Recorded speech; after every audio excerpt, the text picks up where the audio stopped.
exclaimed Vassili. " Yes, it is as I say," insisted Nikita. " You can tell, too, by the sound of the sledge runners that we are driving over a potato field. Look at the bits of potato tops which they have dragged off.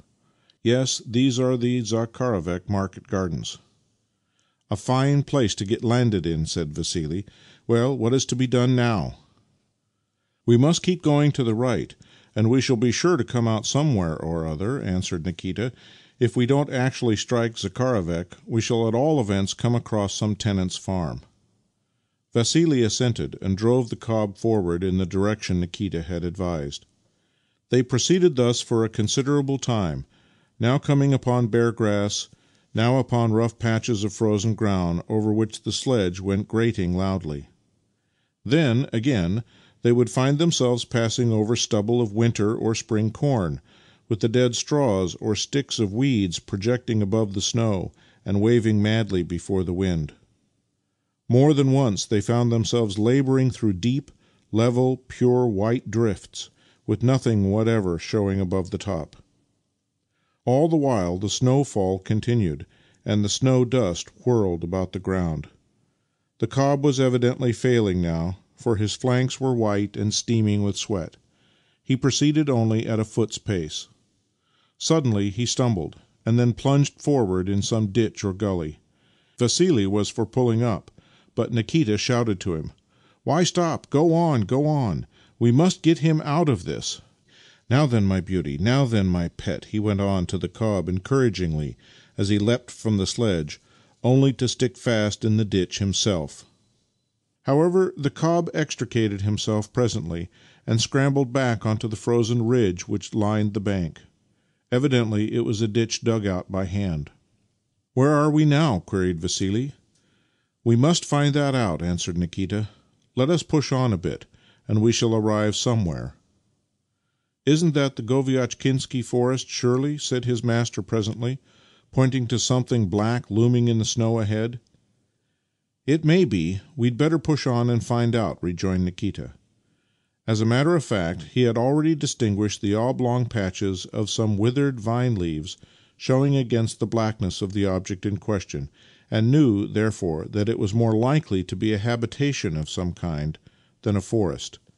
Yet he hesitated to speak before he knew for certain. Sure enough, they had not proceeded more than 20 yards beyond the ditch when trees showed up clearly before them and some melancholy sound became audible.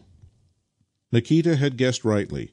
It was not a forest they had come to, but a row of tall vines, and a few withered leaves still quivering upon them.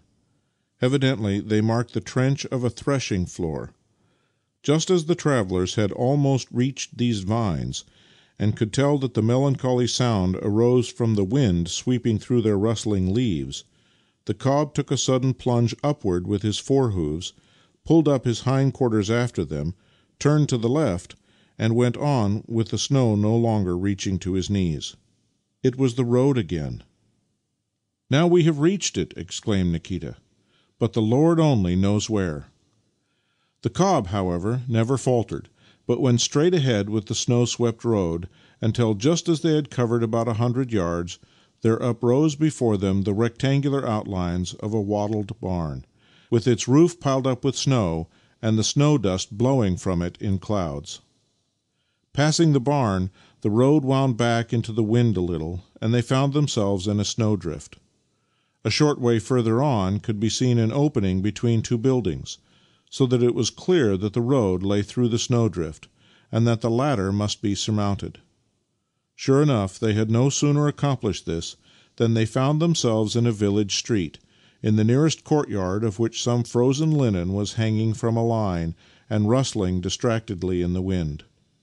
It comprised 2 shirts, one of them white and the other one red, a pair of drawers, some leggings, and a petticoat, of which the white shirt was particularly abandoned in its antics as it waved its sleeves before the wind. " Ugh, the lazy woman, though I'm sorry to have to say it of her," said Nikita with a glance at the waving shirts. " To think of not getting one's linen ready for the festival! This ends Section 2.